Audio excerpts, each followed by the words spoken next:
How's it going, guys? Welcome to another episode of Popcorn News. If you enjoy my content, don't forget to subscribe, and so you never miss out, hit that notification bell.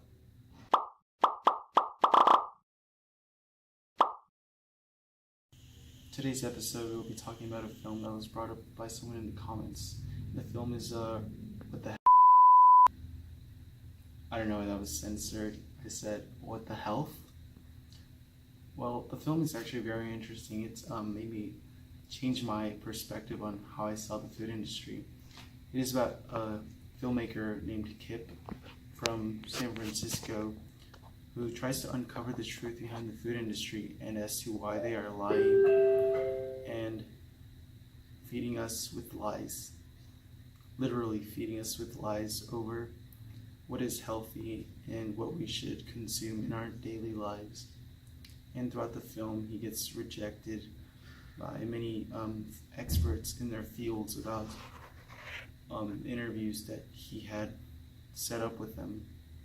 In the film, we actually see him question why these companies are trying to protect our health from these diseases such as cancer, heart disease, and diabetes are promoting foods that not only hurt our health, but also the environment.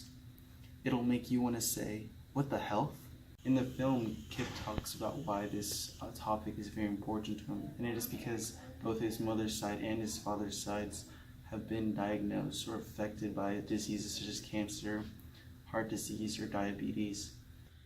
He goes as far as comparing smoking to consuming these processed meats such as ham, bacon, and turkey, meats that Americans consume every day. Throughout the documentary, the filmmaker Kip tries to set up many meetings with experts in their fields, and the very few conversations that he actually has were very interesting to me. One that caught my attention would be the fact that diabetes isn't actually caused by sugar, rather than it is caused by the fat located in meats. And I thought this was very interesting because growing up, I always thought that consuming a lot of sugar would lead to diabetes. That's what my parents would tell me, but I now find out that it is actually caused because of the fat in the meats that clog up the blood cells, causing us to not consume the right amount of sugar.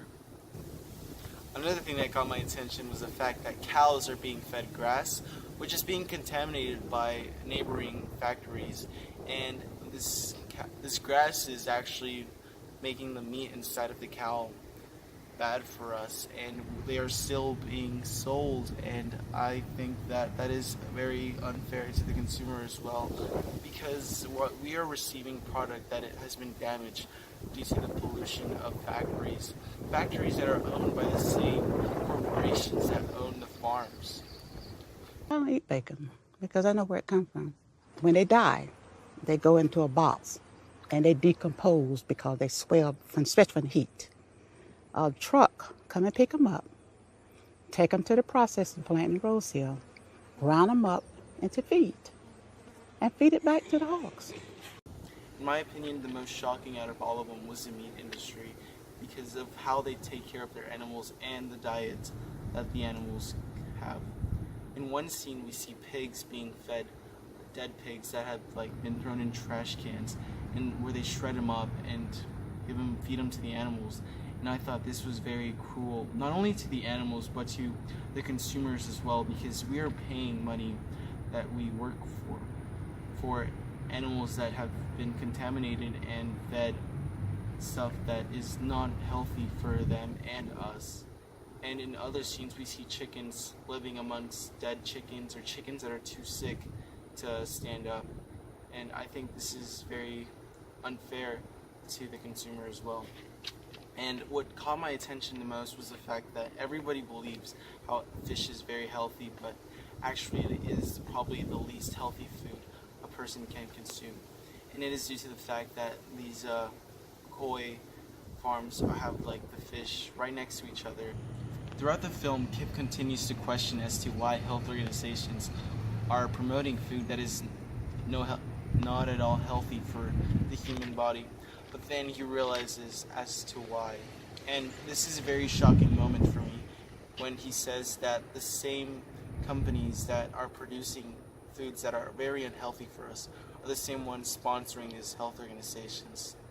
So for example, the Breast Cancer Association has taken money from Yoplait, which is a big yogurt company, and while yogurt is harming us, they are being given money so that they can promote this product, even though it is very unhealthy for people and it actually causes cancer, which is very ironic in my opinion as to why they would take money from organizations that are killing us.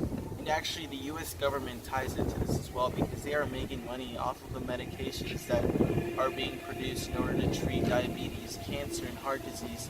And this is very confusing to me as to why these health organizations would do this. They would take money from the killers and feed us the lies. At the end of the video, we come to a realization where the only good diet that there is would be a plant-based diet. And by this, we mean no dairy, no eggs, definitely no eggs, okay? No meat products, no chicken, no fish, only plant-based diets such as fruits, vegetables, and peanuts and carrots and other stuff, because these products have no harm to the human body and actually help us. Throughout the film, we see patients consuming pills that are supposedly helping them, but in my opinion, I see them as chains keeping them sick. When they change their diet at the end, they actually progressively get a lot better than they were on these medications. And I think this is very ironic because why not just promote eating a vegetarian diet?